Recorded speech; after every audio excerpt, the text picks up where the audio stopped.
A tomar lista. Tomamos lista, muchachos.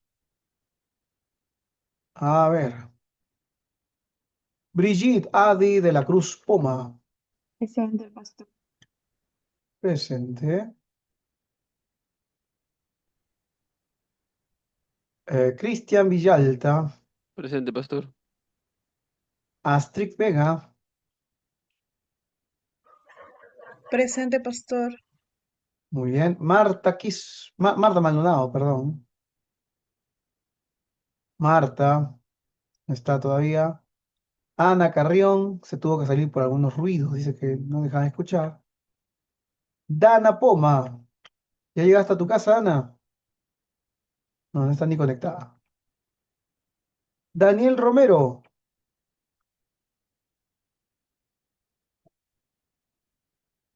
Nada.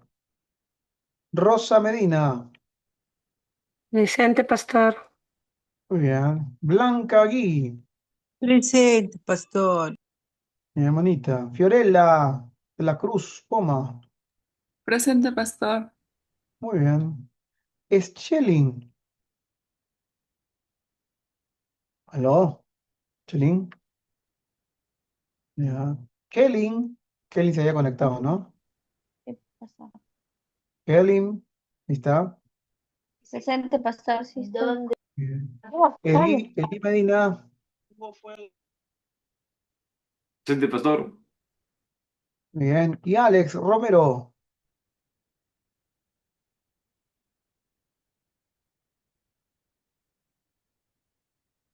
Bien. Hemos visto un poco el gobierno de la iglesia, la organización de la iglesia, ¿no? Cuando vas a la DIAG, por ejemplo, vas a ver que hay ministros itinerantes, ¿no? Agentes externos que expanden la iglesia y también agentes internos como lo que hemos visto, los obispos, los diáconos, ¿no? Los profetas que están ahí, ¿no? En la organización de ese tiempo. Con los años, esto comienza a cambiar, un obispo general por ciudad y luego los patriarcados, o la famosa pentarquía, los 5 patriarcados, y luego, ¿no? La iglesia de Roma que se levanta, ¿no? Como vamos a decir así, primus inter pares, es decir, la mayor potencia, ¿no? Eclesiástica de su época.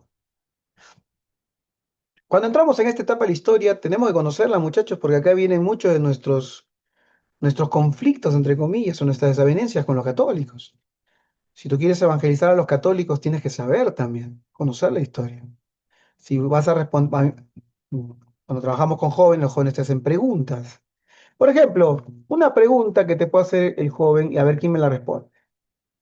¿Por qué ustedes tienen 66 libros y los católicos tienen 73? ¿Quién tiene la razón? A ver, responda usted, rapidito.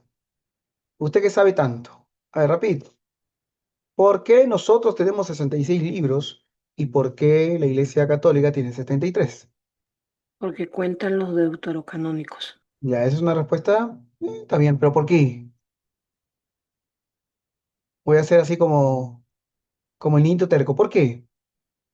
Alguien me da una razón. Prenda su cámara, por favor, que ya todos han apagado su cámara, están en otra tarea. Por favor, concéntrense en esta clase. Luego haces otra tarea.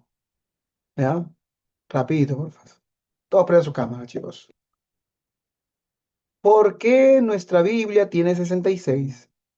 ¿Por qué la Biblia católica tiene 73? ¿Y quién tiene la razón? A ver, hermano, son preguntas básicas. Nosotros, pero ahora no sé por qué. Muy bien, Rosa. Nosotros, pero no sé por qué. Una pregunta sincera. Pero ¿cuál sería la respuesta? Una respuesta sincera, ¿no? ¿Cuál sería la respuesta correcta? ¿Hay una respuesta correcta o no? A ver. Sería, pastor, porque usamos el canon, ¿no? El canon es usado, obviamente el canon. Todos usan el canon, todos. La Iglesia Eh, Católica tiene su canon. La Iglesia Ortodoxa tiene su canon. Nosotros tenemos nuestro canon. ¿Quién tiene el o canon si no, correcto?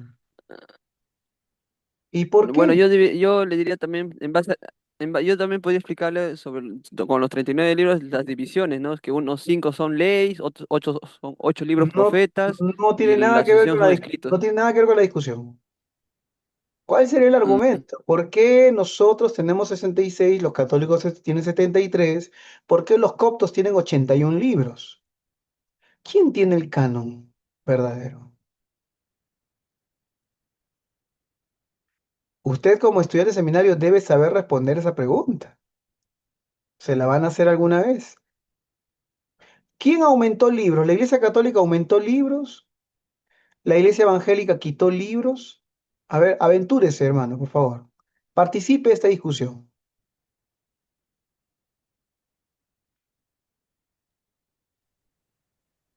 A Que ver, yo sepa, nadie. pastor, Eusebio da la primera descripción de los libros totales de la Biblia.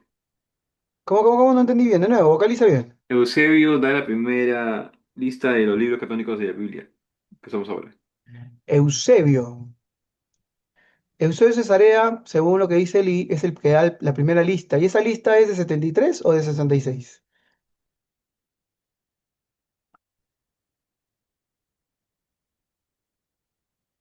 A ver, continúe, desarrolla la idea. Vamos, Astrid, ¿dónde está? Adi, Fiorella, vamos.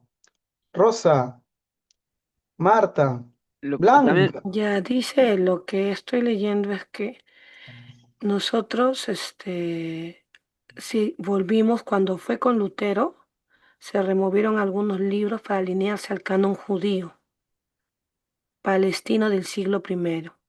Muy bien. Entonces nosotros hicimos mal, nosotros quitamos libros a la Biblia. No, no es que quitamos, simplemente que nos alineamos con el canon judío palestino del siglo primero. Ya. A ver, un católico te podría decir, pero ese canon, el canon de 73 es el que usaron los apóstoles. No, porque eso fue en el Concilio de Trento en 1546. No, pero cuando tú vas a la historia, el canon de 73 libros es el que usan los apóstoles. Ah, ya. No, los apóstoles, Sí, los 73. sí. Es bueno saberlo porque nos pueden sorprender. Hay una explicación igual, ¿ah? Pastor, Dime, si no me Fiorella. equivoco, hay criterios o requisitos por los cuales nosotros tenemos 66 libros actualmente en lo que usamos, ¿no? Con respecto a lo que tiene que ver a los padres apostólicos y que haya coincidencias, porque si no me equivoco, los libros como Tobías o los libros que agregaron, que están dentro de la Biblia de los católicos, hay ciertas partes que pues hablan acerca de como oración a los muertos y pues no es correspondiente a lo que la doctrina del Señor, ¿no? Entonces, como que hay ciertos criterios considerados, como tiene que provenir de un apóstol, el uso universal y la fidelidad doctrinal. Creo que eran esos tres puntos principales. Muy bien, Fiorella, muy buen aporte. Vamos a seguir hablando de este tema. Ahora, hay una pregunta que hay que responder. Cuando tú vas a la historia y a la arqueología, tú vas a ver que los apóstoles usaron el canon de 73 libros. O para ser más exactos, usaron el canon del Antiguo Testamento que incluía los apócrifos. ¿Sí? La pregunta es, ¿por qué los apóstoles usaron este canon? El canon de Alejandría se llama, y está muy bien, Daniel, ya ahorita vamos a entrar en tema. ¿Y por qué nosotros no usamos ese canon? Vaya pensándolo un ratito, a ver. ¿Sí? Pastor, nosotros no usamos porque creo que eso lo determinaron en los concilios con respecto a los cánones. Por ejemplo, cuando tú vas al concilio, que es un concilio regional, del cual se agarran los católicos para decir que la Iglesia Católica hizo la Biblia, y vamos a también a ver un poco sobre ese tema, el canon que se determina ahí es el de 73 libros. ¿Sí? No hay un concilio de los primeros siglos que nos dé un canon de 66 libros. Voy a contarles una historia y anoten para que ustedes Oh, puedan compartirla, ¿sí? si A bien ver, es cierto, hermana Blanca, participe. sí, si bien es cierto que la Iglesia Católica tiene los 73 libros y ¿por qué nosotros 66 libros? Precisamente cuando ya se estableció en el canon, ¿no? Todos esos libros tuvieron que ser establecidos y los primeros cristianos, ¿no? Reconocieron como inspirados todos los textos de la Septuaginta. Y hay libros, como ya lo han mencionado, que son el libro de Tobías y algunos que han sido ya considerados a la luz de la palabra y a la inspiración que sobre los otros textos comparándolos como apócrifos, ¿no? Claro. Entonces, estos textos, si bien es cierto que se asemejan a los libros de la Biblia, estos libros apócrifos que son los libros, muy aparte de los 66 libros, son precisamente que se asemejan, pero reconocen y ha pasado, como dice ya muchos lo han referido, el canon, que carecen de la inspiración divina, porque su autoría y su autenticidad es dudosa, porque como estos libros señalan algo oculto, algo escondido, como una tergiversación de la palabra de Dios con las creencias, ¿no? Podemos decir ahora, por ejemplo, con lo que nosotros tenemos a veces algunas tradiciones, y eso, por eso es de que han sido excluidos, ¿no? Y tildados como apócrifos. La pregunta sería, ¿y si he sido excluidos, por qué los apóstoles lo usaban?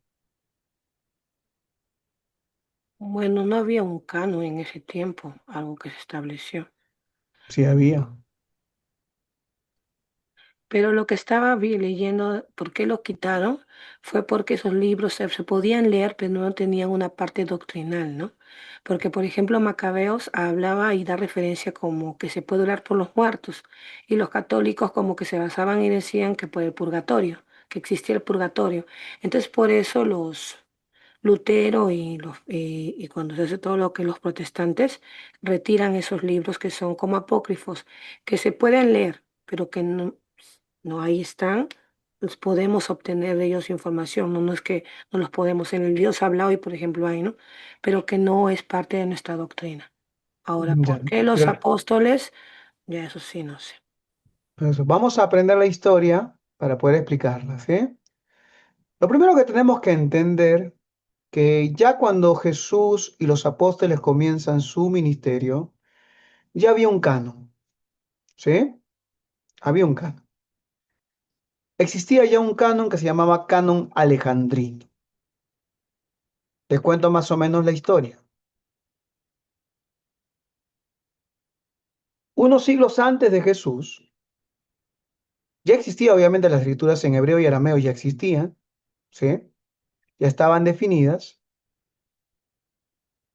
pero en la Biblioteca de Alejandría, el rey de ese tiempo consideró que necesitaba un libro, ¿sí? Un libro que, y no lo tenía en su colección.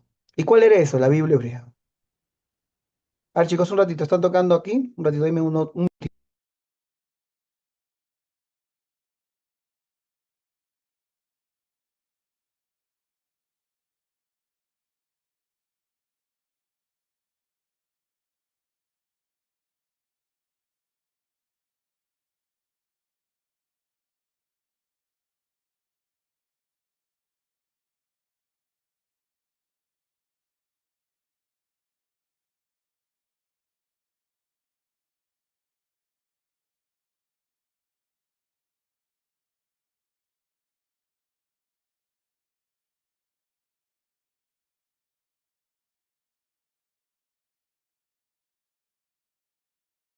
Muy bien, continuamos. Disculpen la interrupción, me tenía que dar una llave.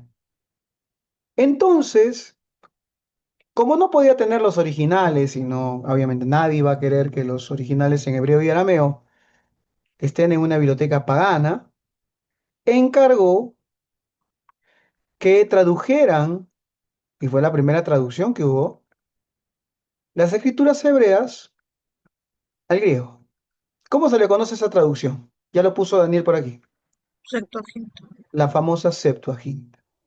Ujú. Demoró años en traducir, ¿no? Una leyenda dice que fueron 70 ancianos que lo tradujeron en pocos días, pero en realidad eran 72 y demoraron bastante tiempo. La famosa LXX. Es una talla de camisa, por cierto, ¿ah? Es, es una traducción. Ahora, ¿qué hicieron los traductores?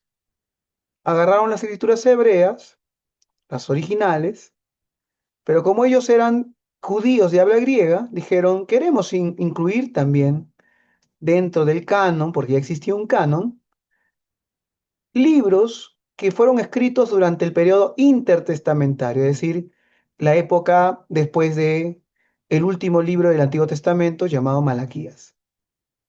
¿Sí? Estamos hablando del 400 antes de Cristo, bueno, ya habían pasado como 200 años, entonces ya habían libros que circulaban, y en ese canon alejandrino, le vamos a poner ahí está el nombre, se incluyeron los famosos libros deuterocanónicos, ¿sí?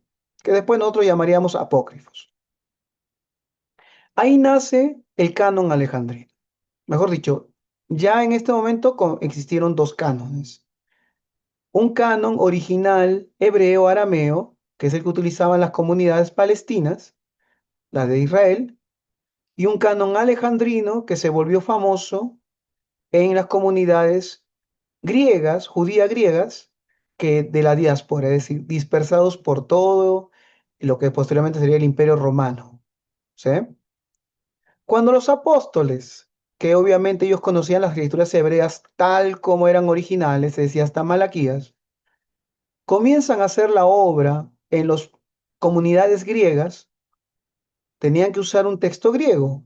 Por eso usaron la Septuaginta. ¿Sí? Por eso Mateo cita la Septuaginta. Y no solamente citaron la Septuaginta, también citaron otros libros. Por ejemplo, Judas cita a Enoc. ¿Quién más cita a Enoc? El libro de Enoc. A ver, búsquelo. ¿Quién más? Judas cita a Enoc. Hay otro libro del Nuevo Testamento que cita a Enoc. Enoc era un libro que no formaba parte del canon, ni el canon palestino, ni el canon eh, alejandrino, pero que también fue citado, porque era muy popular, muy famoso, fue citado por los apóstoles. ¿Sí? Ahora, esta Septuaginta con los libros deuterocanónicos, los 7 libros, ahí está Tobías, ¿no? Tobías es, ¿no? Ahí está, hay unos capítulos de Daniel, Daniel, Bel y el dragón, Susana. Yo lo recuerdo bien porque la primera versión de Biblia que me leí completa fue La Dios habla hoy, ¿no? Ahí Rapsadas, están los Tobías. Tobías, los Macabeos, ¿no? Obviamente todas esas lecturas, muchas de ellas sabiduría, muchas de ellas no son malas en sí mismas, pero hay que saber la historia, ¿no? Ahora, la Iglesia Católica Romana ve la necesidad ya en el siglo II, III, de traducir la escritura a otro idioma, la, a latín. Y comenzaron a traducirse las escrituras, no solamente el Antiguo Testamento, sino también las del Nuevo Testamento. Y ahí nació una primera Biblia, que en realidad no tenía todavía una lista, no, la Vulgata todavía no, hay una anterior a la Vulgata. ¿Y cómo se le llamó a esta primera Biblia, que en realidad era muy variante porque tú ibas a una región y esta Biblia, entre comillas, esta colección de libros, podía tener un solo evangelio, o podía tener, qué sé yo, algunas cartas y otras no, o incluir la Didache y otras no? Se le conoció como la Vetusta Latina o la vieja versión latina. Vetusta significa vieja, ¿no? Si tú quieres algún día decir a alguien viejo, dile vetusto. No te va a entender, pero es un buen adjetivo. Eres un vetusto, ¿sí? Ya hablas como vetusto, dile, ¿no? ¿Qué cosa es vetusto, no? Vetusto es viejo. Rosa me mira con sorpresa. Entonces la Vetusta Latina ya alrededor del siglo II, principio del siglo III, ya está circulando. Todavía no es una Biblia propiamente dicha en el sino una colección exacta, pero obviamente al ser una traducción de la Septuaginta más los libros del Nuevo Testamento, incluía también la traducción de los deuterocanónicos o apócrifos. Por eso, posteriormente, ya en el siglo IV en adelante, en el año 386, si no me equivoco, me acuerdo bien la fecha, cuando Dámaso le encarga a Jerónimo, Dámaso es el obispo de Roma, el papa del patriarcado de Roma, todavía no hay la estructura jerárquica que existe o que Roma pretende que existe hoy. Era el patriarca de Roma, el obispo de Roma, le encarga a Jerónimo una nueva traducción para ordenar bien los libros que ya estaban siendo reconocidos y que haya una sola versión. Entonces ahí nace la famosa Vulgata. Vulgata significa popular. Es lo mismo que koiné. Cuando tú estudias griego, vas a estudiar el griego koiné, griego kiní en la pronunciación griega, que es el griego popular. ¿Sí?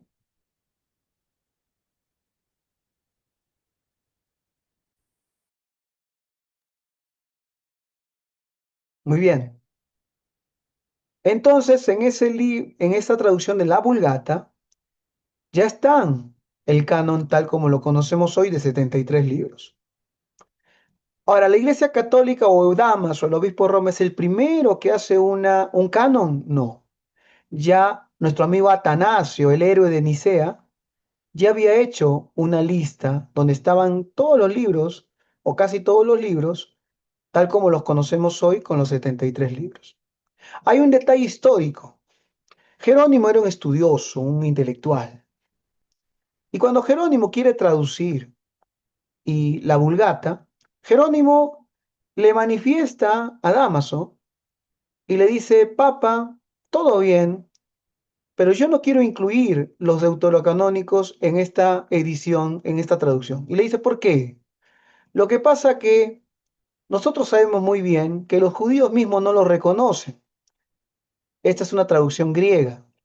Y si tenemos que hacerla en el Antiguo Testamento, hay que hacerla basada en la lista que los mismos judíos reconocen. Y aquí hay otro detalle histórico. En el siglo I, en una ciudad llamada Jamnia, los judíos, ya post iglesia, es decir, ya había pasado Cristo, había pasado los apóstoles, todo, ellos deciden oficializar su canon, los judíos palestinos. Y los judíos palestinos se reúnen y dicen, vamos a revisar bien este tema y definir bien el canon, tal como los judíos lo creemos y lo entendemos. Y ellos vuelven a su canon original hebreo-arameo o hebreo-aramaico, sin agregar los 7 libros deuterocanónicos que eran producto de la diáspora judía griega. Y por eso es que en Jamnia, una vez más, se revalida el canon original hebreo sin los 7 libros apócrifos o deuterocanónicos. Esa es la razón también por la cual Jerónimo, cuando él conocía este canon, él se resiste y le dice, mira, Dámaso, yo no quiero incluir los libros deuterocanónicos. Pero Dámaso le dice, los tienes que incluir porque esa es la Biblia que usamos. Entonces Jerónimo en su traducción pone una aclaración con el permiso de Dámaso. Estos libros son buenos para leer, pero no son aptos para la liturgia.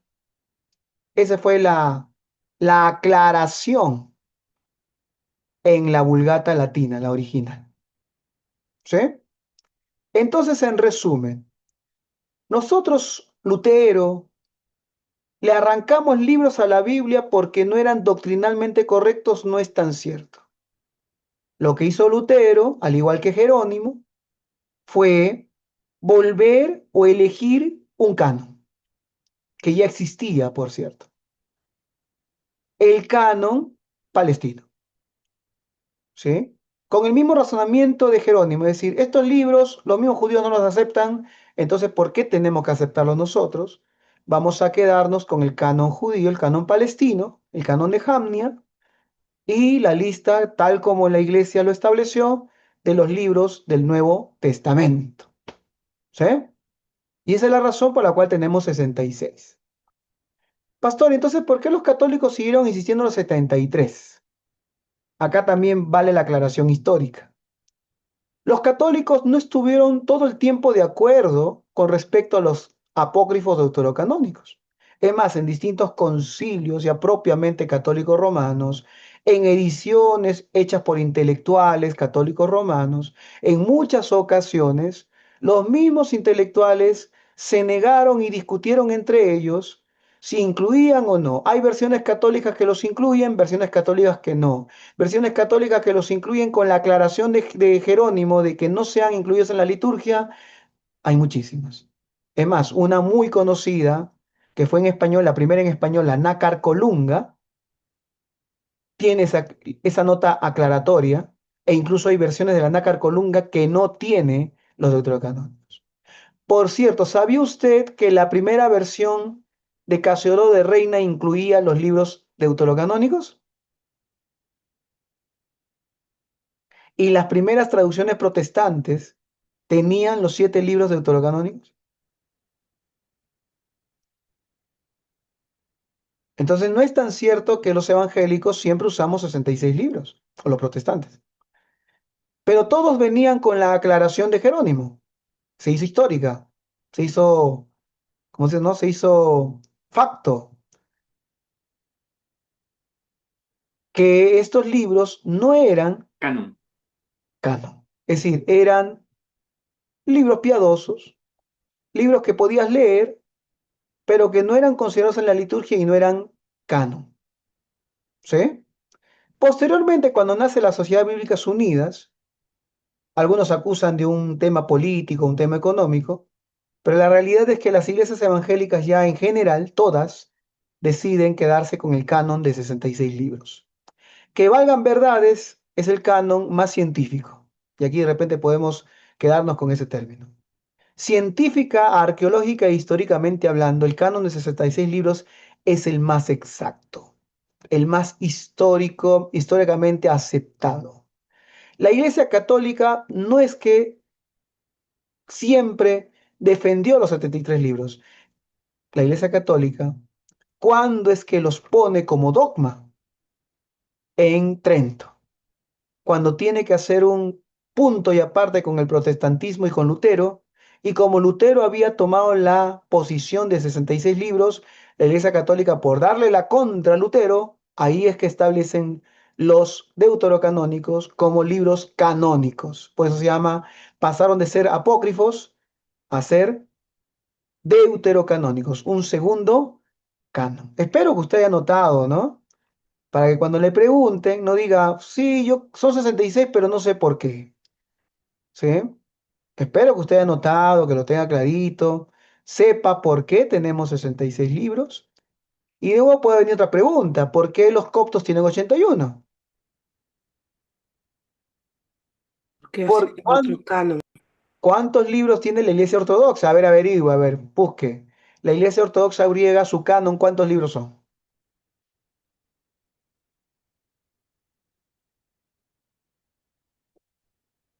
A ver, rapidito, a ver. ¿Cómo estás, Alex? Qué bueno verte.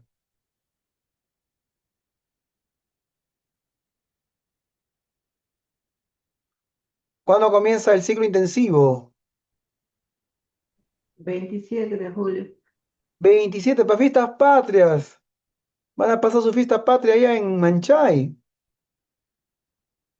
Pastor, yo pensaba que era Chancaya, decía que iba a conocer el puerto. Total es Puerto Manchay. Te iba a ir a China, ya de ahí, ¿no? Es de Manchay. 76. 76 libros tiene el canon griego. Y el copto tiene 81. Y el copto incluye el libro de Enoch. Ahora justo en Facebook te sale una propaganda para comprar por WhatsApp el libro, el canon etíope, el canon copto, con 81 libros. ¿Y qué dice? La iglesia te ha mentido. Tu pastor te ha mentido, dice, ¿no? Han escondido libros que los cristianos, primeros cristianos leían y los han sacado de la Biblia, pero ahora te traemos la verdadera Biblia con todos los libros completos. Y ahí salen los 81 libros. Estoy pensando comprármela para leerla, ¿no? Para ver, ¿no? Para poder ver qué trae, ¿no? O sea, qué traducción también será, no lo sé. Pero ahí está incluido el libro de Enoc, hay un Salmo 151, hay no sé qué otros profetas más, ¿no? Las crónicas de no sé quién, ¿no? Etcétera, ¿no? A ver, alguien que me Sí, de averigüe. Manasés también. Ahí está, las crónicas de Manasés. A ver, alguien que me averigüe rapidito, ¿qué libros incluye el canon copto? ¿Qué libros que no tenemos nosotros? Rapidito, a ver, busque. De paso, se despierta un poquito, que estamos cansados, ¿no? Qué bajón día lunes, está tan cansado, ¿no? Comenzó la semana y estamos cansados, ya, vamos. A ver, ¿qué libros trae el canon copto que nosotros no tenemos?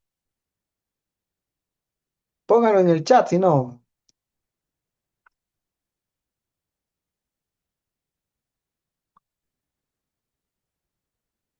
¿Y lo tiene ya?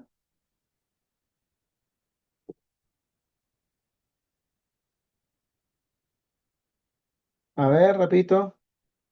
Pastor dice 73 libros, No, no, hay uno que es canon de 81. 81 contiene septo, opta, 73, o es otro. El etíope es 81. Etíope. Canon etíope.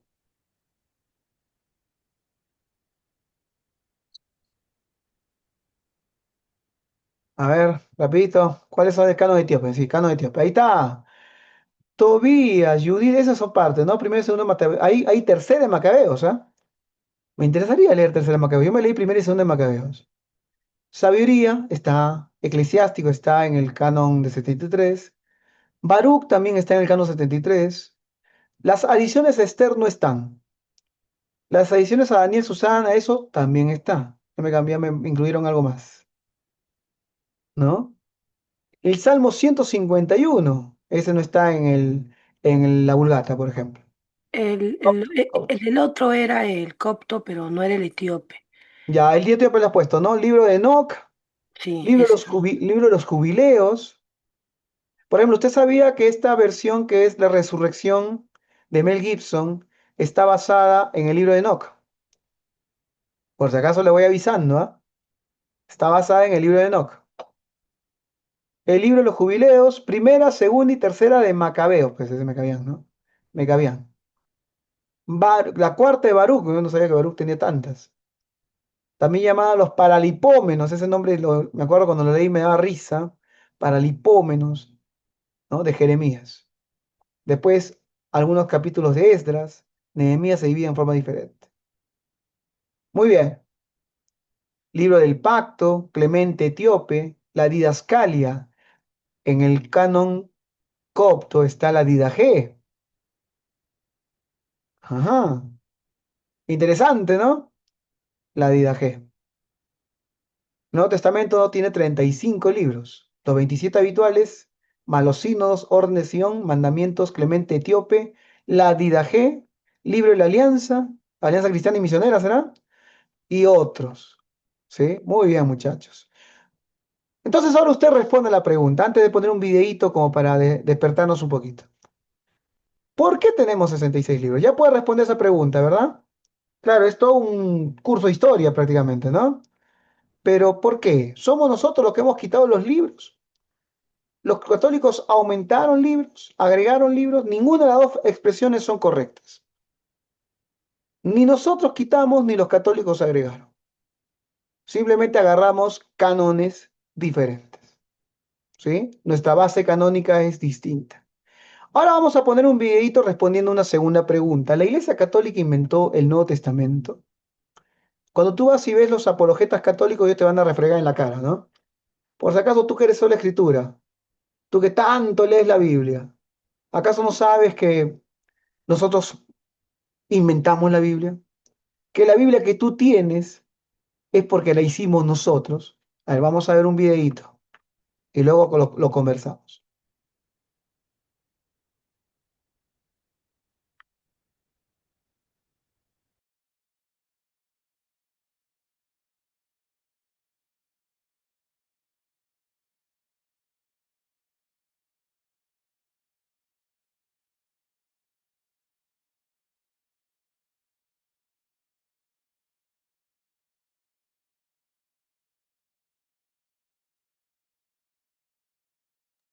¿No se escucha, pastor, o soy yo? No se escucha el audio. Sí, pastor, no se escucha.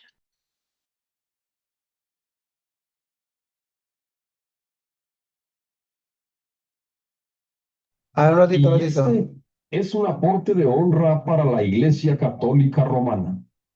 Y lo pregona que alrededor del mundo han sido influenciadas por esta afirmación católica que indica que el Papa Damaso en el Concilio de Roma hizo el canon de la Biblia en el año 382. Y este es un aporte de honra para la Iglesia Católica Romana. Y lo pregonan por los 4 puntos cardinales. Y esto crece vertiginosamente. Pero, ¿qué hay de verdad en esto? Te explicaré. Escuchen con atención.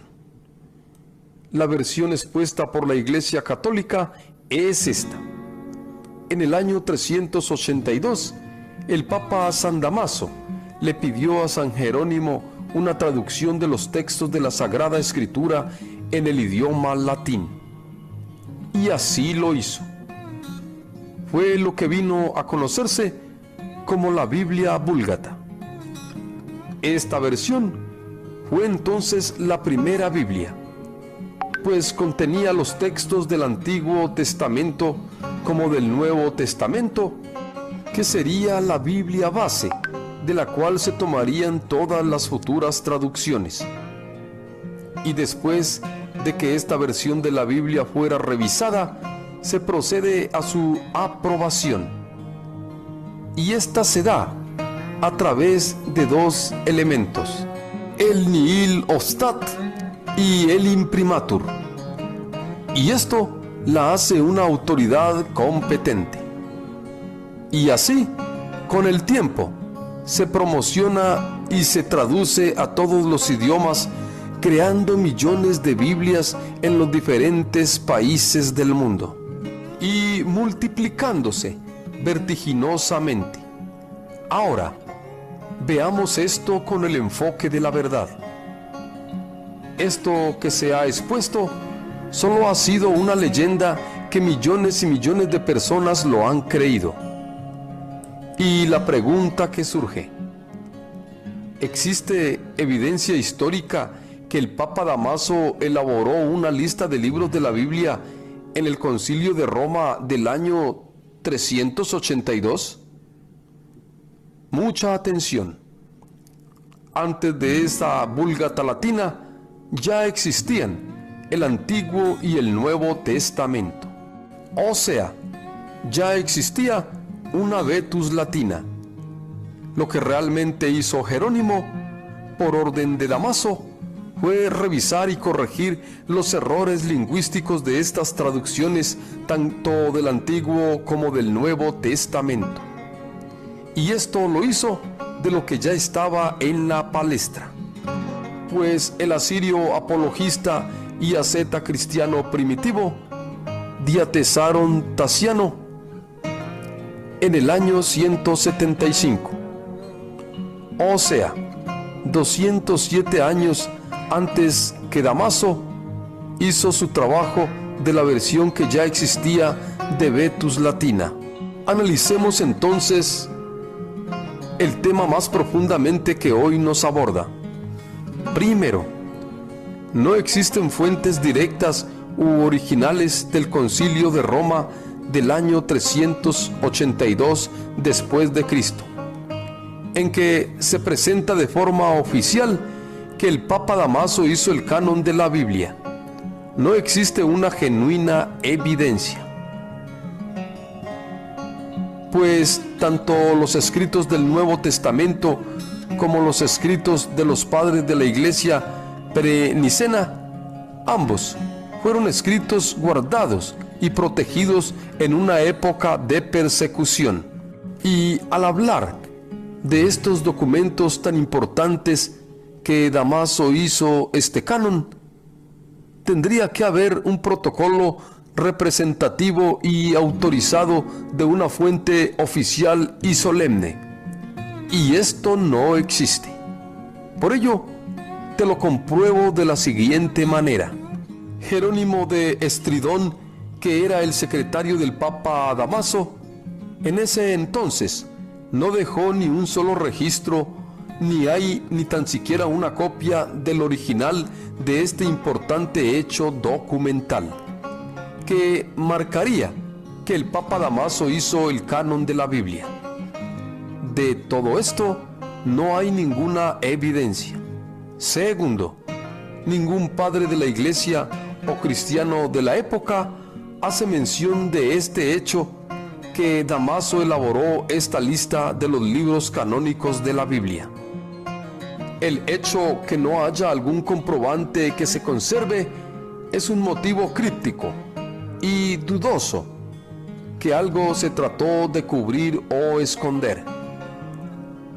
Lo que sí se menciona de Jerónimo es el libro de Judith, que aparece y fue citado con el Concilio de Nicea, y que Jerónimo revisó y corrigió los escritos que ya existían, pero que el Papa Damaso reunió los libros separando los canónicos, no hay ningún documento que lo compruebe. Y la pregunta del millón: ¿cómo Jerónimo pudo omitir un hecho histórico tan relevante de su verdadero trabajo, siendo el secretario del Papa Damaso? Insólito. Este silencio indica una enorme inconsistencia. Tercero, el decreto gelasiano nos muestra que el Papa Gelasio instauró los libros de la Biblia y muchos lo aceptaron, pero con el tiempo se atribuyeron a Damaso, que él lo hizo a través de un sínodo que lo explicaba como una compilación privada, compuesta en Italia, no en Roma. En esta discordante aseveración, Damaso comete el error, y es la de incluir 46 libros en el Antiguo Testamento, que son los 39 libros sacro-canónicos, y añade los 7 libros apócrifos que todos conocemos.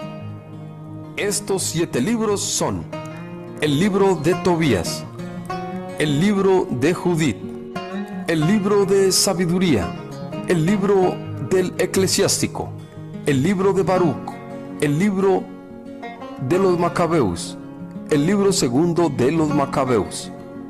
Todos ellos comprobados con errores doctrinales y sin referencias bíblicas que se apartan de la verdad.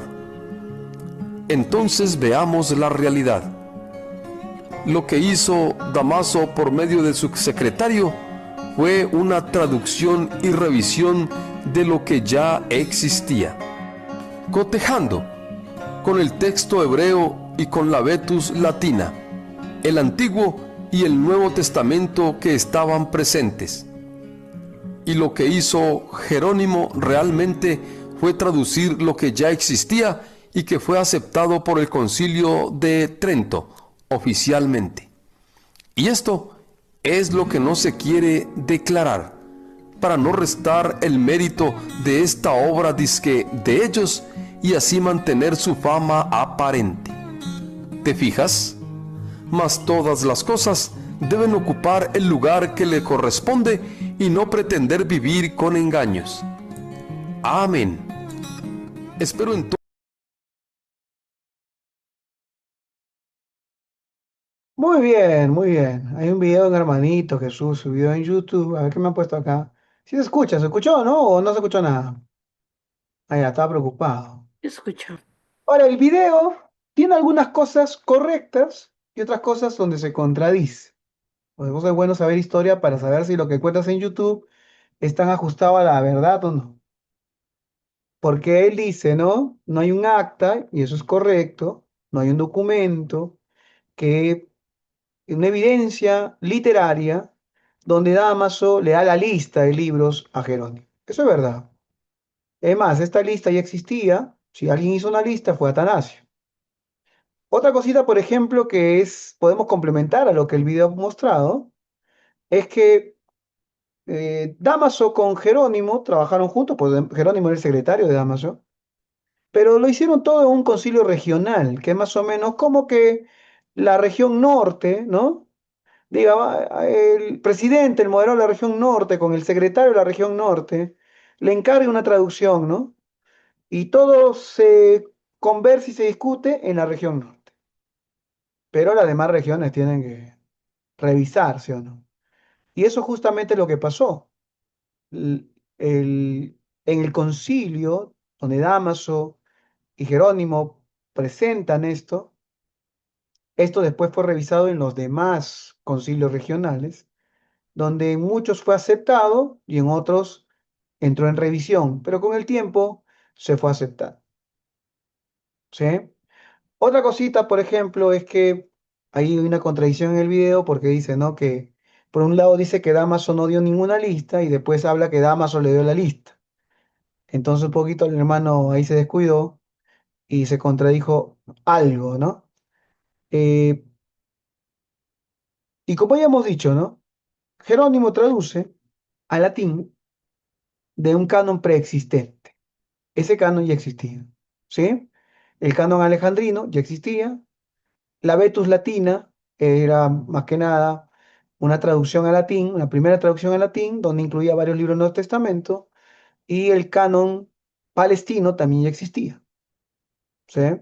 Entonces, respondiendo a la pregunta, ¿la Iglesia Católica inventó la Biblia? No, fue un proceso histórico a lo largo de los primeros siglos, donde la Iglesia fue definiendo, ¿no? Los libros que conforman el Nuevo Testamento. ¿Cuáles son los criterios, entonces, para ir terminando y cerrando esta idea? ¿Cuáles son los criterios que se aplicaron para definir un canon? A ver, dígamelo usted. ¿Cuáles son los criterios? Que vaya con las escrituras. No, lo primero que se vio fue la antigüedad. Por ejemplo, en el caso del Nuevo Testamento se vio que si bien ya no había autógrafos, pero los libros estuvieran relacionados con un apóstol o un discípulo de un apóstol. A ver, vamos a pensar en los libros del Nuevo Testamento, exacto, apostolicidad. Juan, un apóstol. Mateo, un apóstol. Marcos, discípulo de apóstol. Lucas, discípulo de apóstol. ¿Sí? Esa era la apostolicidad. Muy bien, Daniel. Excelente. ¿Sí? Apostolicidad. Es lo primero que se veía. Hebreos por eso fue tan discutido, ¿sí? Algunos libros como Judas también fueron discutidos, ¿sí? Ese es lo segundo, ¿no? Fidelidad doctrinal, que esté en consonancia con las enseñanzas de Jesús. Hay varios evangelios que fueron rechazados. Existe el evangelio Bernabé. A ver, ¿qué otro evangelio ha encontrado usted? Yo, por ejemplo, una vez haciendo mi investigación encontré el evangelio de los vampiros. ¿Ah? Y dije, ¿Evangelio de los vampiros? ¿Qué? ¿También había uno? Sí, existe el Evangelio de los vampiros, ¿ah?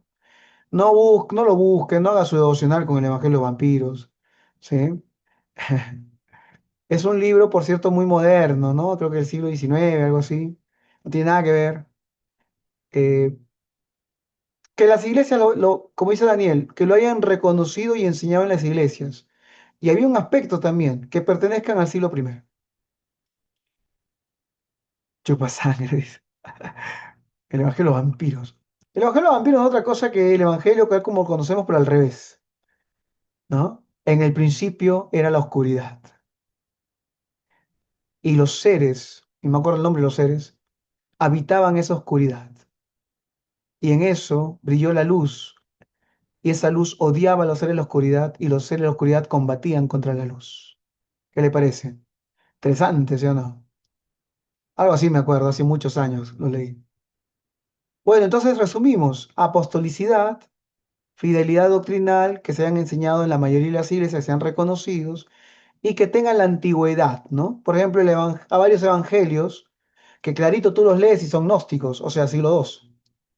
Por supuesto que no son evangelios originales. Por eso es que fueron rechazados, ¿sí? A ver, ¿cuál es el evangelio que he citado en el famoso bestseller El Código da Vinci? A ver, investigue eso un ratito, a ver. De Judas, ¿no? El evangelio de Judas. Y ahí lo que dice claramente es como que Judas escribió su evangelio, no sé en qué momento pudo haber escrito su evangelio, de repente una noche antes de ahorcarse, ¿no? Dijo, voy a dejar algo escrito para que no se pierda esto. Entonces, mañana me ahorco y escribo mi libro y así dejo algo para la posteridad, ¿no? Un recuerdo, ¿no? ¿Y a quién se lo habrá entregado? De repente se le entregó, no sé, a quién sería su amigo ahí. A Pedro se lo entregó, o a ¿cómo se llama? A Natanael, y guárdame este libro. Y cuando ya hayan muerto todos, lo publicas. No, obviamente es apócrifo. Es un libro que no tiene valor, no es canónico. Pero sin embargo, el Código Da Vinci se basa en eso para decir, la iglesia ha mentido, la iglesia ha escondido libros, ha destruido libros, hay verdades que no quieres que te enteres, cosa que no es cierto, ¿no? Entonces uno tiene que conocer esta historia, hermanos. ¿Para qué? Para que uno pueda enseñarle también a los más jóvenes y no sean sorprendidos. Yo les digo la verdad, se necesita urgente una pedagogía en las iglesias, porque ustedes no son, a veces no somos conscientes contra qué luchamos. Y yo les digo contra qué luchamos, ¿ah? Contra el TikTok. Porque en el TikTok usted va a encontrar cada barrabasada. Porque hoy cada persona se cree con la autoridad de subir un video diciendo lo que le parezca. Y como ahí todo se trata de corazoncitos y tap, tap, taps, entonces te vuelves famoso diciendo cada tontera. Y vas a encontrar incluso influencers muy famosos que han hecho su carrera basado en inventos y que buscan la novedad todo el tiempo para decir, no sabía, la Biblia decía esto y tú nunca te habías dado cuenta. Hermano, la Biblia hace 2000 años que está siendo estudiada. Ya no hay nada que inventar ahí. Ha sido estudiada por intelectuales tremendos, tremendos cerebros, tremendos teólogos. Ya no hay nada que tú tengas que ahí que descubrir novedoso, a menos que la arqueología traiga algo. Pero los influencers, el que hacen, buscan algunas cosas que la teología enseña y que no son populares y las muestran como la novedad. Y otras se las inventan porque obviamente saben que el pueblo evangélico de teología no sabe mucho y de historia menos. ¿Sí? Voy a poner un pequeño examen al final para terminar, para demostrar este punto. No quiero ofender a nadie, tampoco quiero quedarme como el otro día con el mal sabor de boca, porque algunos hasta se enojaron cuando mencioné lo del recasamiento. Solamente quiero picar su curiosidad, nada más, nada más.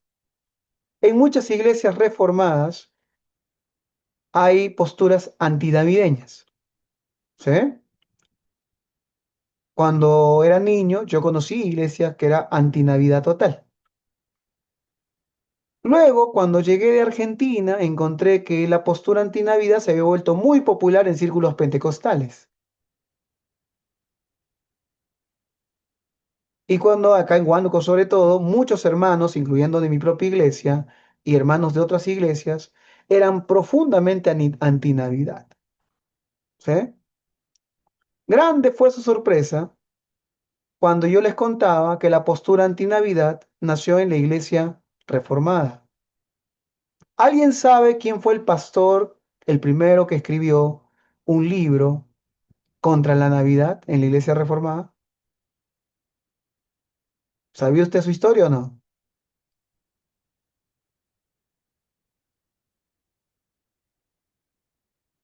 El libro se llama Las dos Babilonias y ha sido replicada por ex curas. Hay gente que ha hecho su ministerio en base a este libro, que fue un bestseller en su época y que decía básicamente la Navidad es simplemente la réplica de un culto pagano, para ser más exactos, el culto a Tamuz, ¿no? Pero ¿cuál fue el gran problema con este libro? Que este libro era un conjunto de inexactitudes históricas. Mejor dicho, la postura antinavidad tan famosa y defendida por muchos está basada en un libro con muchísimos errores arqueológicos e históricos. ¿Por qué se sabe esto? Porque este libro, como se volvió tan popular, provocó que los intelectuales le pegaran un ojo, los académicos, y lo leyeron y lo refutaron. ¿Qué pasó con este pastor, un pastor presbiteriano, Alexander Hislop?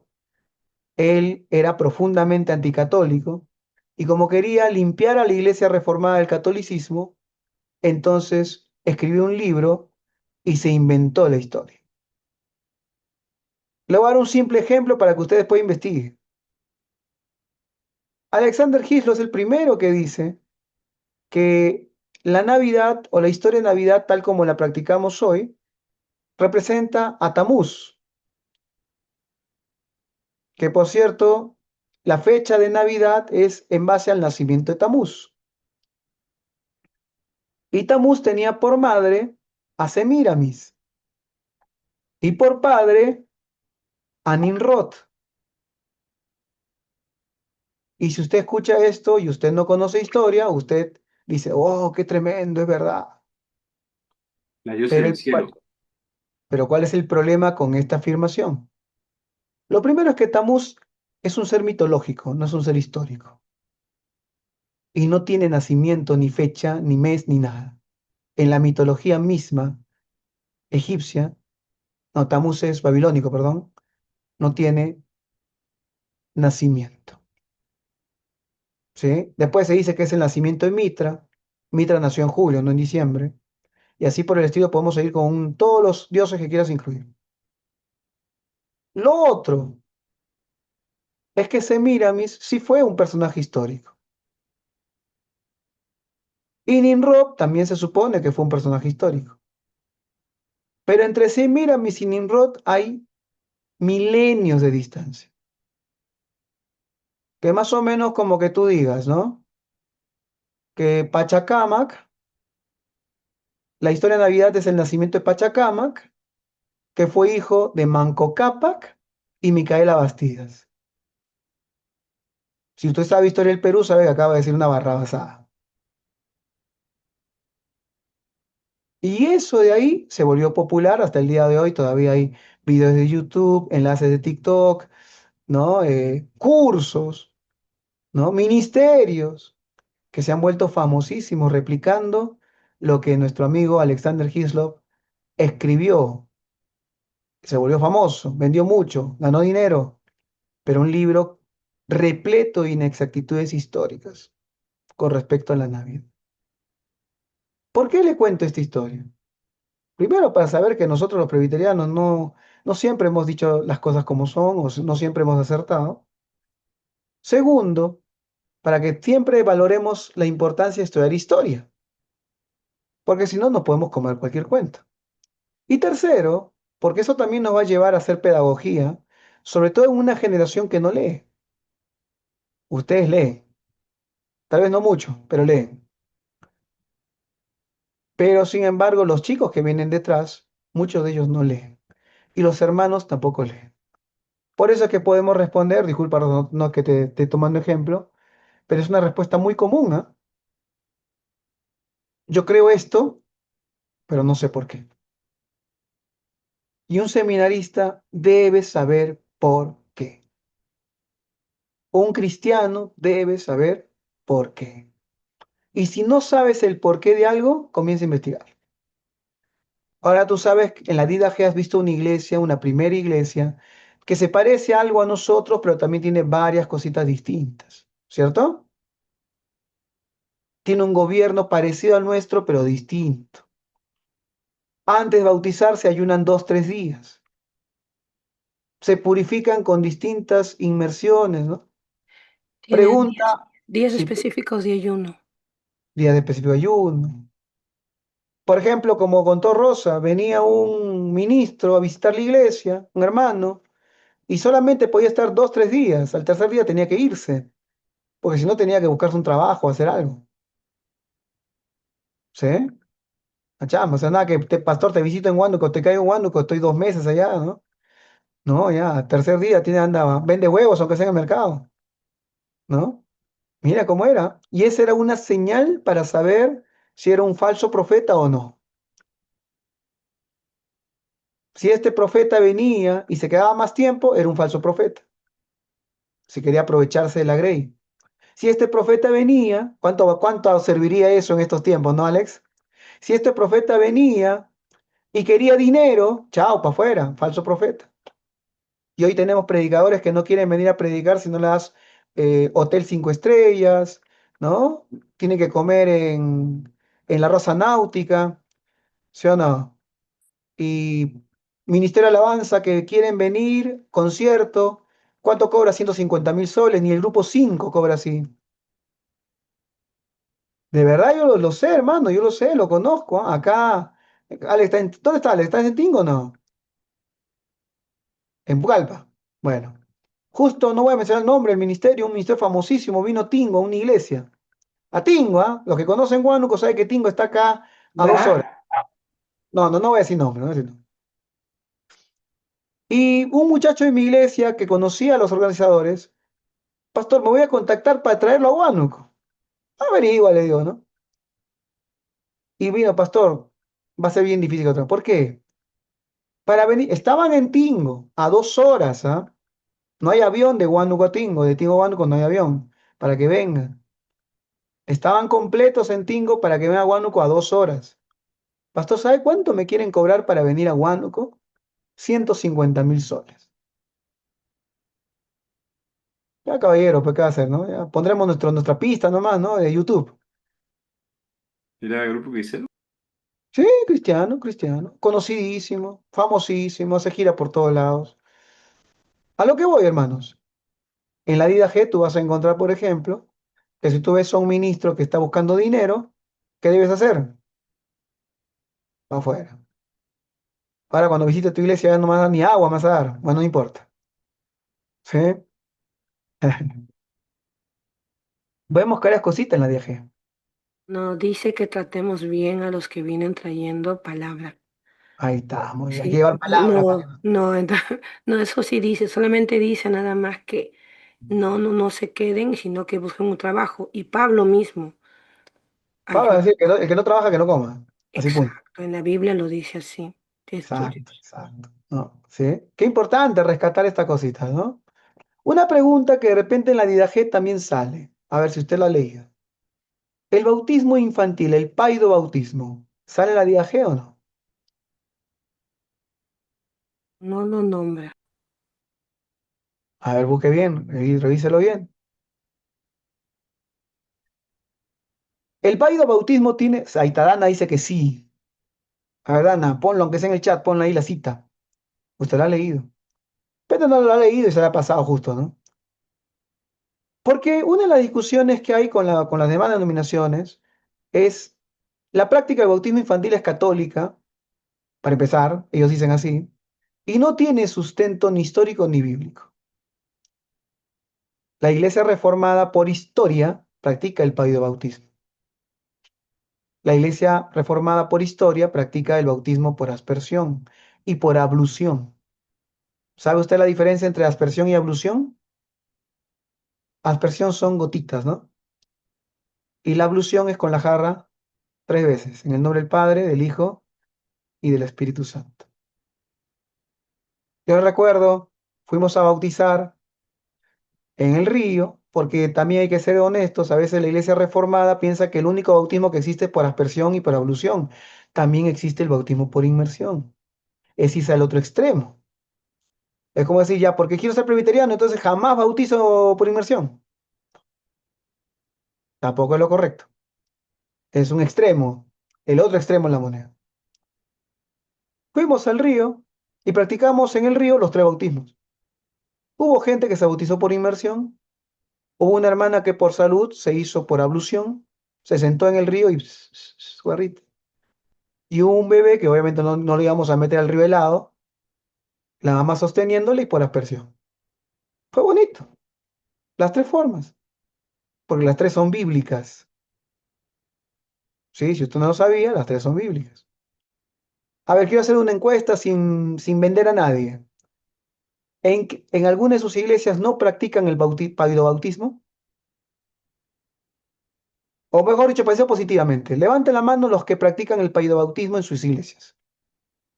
A ver. Después nadie. Bautismo, bautismo infantes, por si acaso, ¿eh? ¿No practican? Cristian, gracias a Dios, ¿no practican el bautismo? En Pucallpa sí.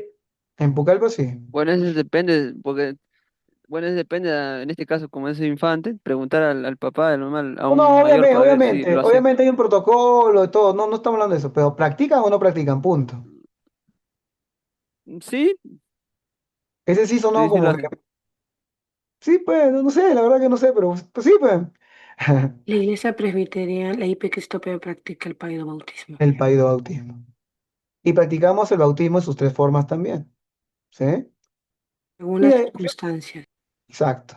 Podemos, si podemos conversar para finalizar esto, ¿no? En la vida G, Dana pone sí, y cuando tú vas a la arqueología vas a encontrar que la iglesia practicaba las tres formas. Tenía bautisterios para sumergirse, sí, pero también tenía bautisterios incluso gráficos de bautismo de infantes. Para los judíos no había ninguna diferencia entre sumergirse, aspersión y ablución. Los tres eran formas de purificación. Los tres eran bautismos. Lo que pasa es que nosotros, o la tradición evangélica, se ha olvidado de que la iglesia salió de los judíos y se ha olvidado también que la iglesia cristiana nació en una zona con poca agua. Entonces, si tenías que bautizar a 100, no tenías agua para tanta gente, a menos que haya un río cerca. Entonces practicaban todo tipo de bautismo. Y en ese bautismo también estaban incluidos los infantes. Cuando tú vas a ver al carcelero de Filipos, ¿qué se le dice? Bautízate tú y tu casa. Toda tu casa. Y no está hablando de tirarle agua a las paredes, ¿no? Vamos a lavar las paredes y vamos a mojar la casa. Cuando habla de casa, el famoso oikos griego involucraba todo, hasta los esclavos. Si tenía esclavos también se tenía que bautizar. Porque cuando el pater familia se convertían todos y todos pasaban por lo mismo. No solamente era una cuestión teológica, era una costumbre, algo cultural. Cuando tú vas a ver que la gente va al Jordán, porque la verdad es que Juan bautizaba en el río, sin embargo dice, ¿no? Juan que dice, arrepiéntanse porque el reino de los cielos se ha acercado. Y ese era el famoso día del Señor que anunciaba Malaquías. Y dice, la gente salía en masa a bautizarse, a purificarse, mejor dicho, para que al estar puros, cuando llegue el día del Señor con todo su furor, ellos no sean destruidos. Ahora yo tengo una pregunta, acá hay padres y madres de familia. Si tú te vas a purificar, ¿te purificas solo o con tus hijos? A ver, acá no hay ni un papá que me responda la pregunta. ¿Estás soltero, en serio? Con los hijos, Obvio. Con toda tu familia te metías, ¿sí o no? Ahora el judío practicaba diversos tipos de bautismo. Practicaba la aspersión, la inmersión y el ablución. Los tres eran practicados indistintivamente. Entonces, cuando tú vas a la historia, cuando vas a los libros, los testimonios que hay de la iglesia del primer y segundo siglo, tú vas a encontrar que la iglesia practicaba el bautismo, el bautismo, es decir, el adulto bautismo, tanto adultos y niños, practicaba los tres tipos de bautismo, ¿sí? El inmersión, aspersión y ablución. Eso no es un invento católico. Es cierto que la Iglesia Católica, obviamente, por ser la más antigua de las occidentales, lo practicó siempre. Pero, por ejemplo, la Iglesia Católica no practica el bautismo por inmersión. ¿Se han dado cuenta o no? Todo es infantil y todo es... La Iglesia primitiva practicaba los tres tipos de bautismo y practicaba el paido bautismo y el adulto bautismo. Poquito para quedarnos con la historia. Yo no sé quién timbra esta hora. Ya, bueno. Vamos terminando, muchachos, ya vamos a terminar. Muy bien, chicos. Ilustrando un poco la historia, ¿no? La Dida G, hemos visto la forma de gobierno, sus distintas costumbres, ¿no? Que podemos algunas rescatar, valorar, aplicar, implementar, principios ministeriales que sería bueno rescatarlos. También cómo evolucionó esto en el tiempo. El canon ya lo hemos visto, el origen del canon. Espero que esta historia que les he contado la hayan anotado para que ustedes cuando les pregunten tengan una respuesta, sean buenos apologetas y sepan, ¿no? Ya usted sabe que Damaso no inventó la Biblia, la Iglesia Católica tampoco inventó la Biblia. Ya en la Iglesia cristiana ya habían listas, ya habían intentos de hacer, ¿no? Un Nuevo Testamento completo. un proceso natural, como siempre ha pasado, de reconocimiento de libros. Y en el caso de los libros del Antiguo Testamento, simplemente está relacionado al tipo de canon que agarraron, palestino o alejandrino. Y en el caso de la iglesia copta, ¿no? Pues agregaron un montón de libros más. Vamos a orar, muchachos, ya para que descansen, para que puedan dormir tranquilos. Ya en clase algunos han dormido bien, ya completan el sueño nomás, ¿ya? ¿Sí? Vamos a despedirnos, ¿sí? En oración. Padre amado, Señor, te damos gracias porque tú eres bueno, Señor. Gracias, Padre amado, porque tú nos has ayudado en esta clase, Señor. Te pido que bendigas a mis hermanos y que tú, Señor, puedas darnos sabiduría, podamos aprender, podamos crecer en tu palabra. Gracias, Señor. Llévalos y guárdalos con bien. Que ellos puedan, Señor, este jueves, que es la clausura, en la próxima clase que hemos postergado y en la semana intensiva, puedan ver, Señor, tu mano cubriéndolos, tu mano favoreciendo todas las cosas que ellos anhelan. En el nombre de Cristo Jesús. Gracias, Señor. Amén y amén. Listo, muchachos. Nos vemos el próximo lunes, ya para terminar el curso. Nos falta re poquito. Dios le bendiga. Entreguen sus trabajos, los que no han entregado, si no, por si acaso, le aviso. Yo soy de los profesores que jalo, ¿sí? Jalo. Si no, pregúntenle a algunos exalumnos. Cristian sabe. Muy bien, muchachos, nos vemos. Dios le bendiga. Ya pasó, buenas noches. Bendiciones a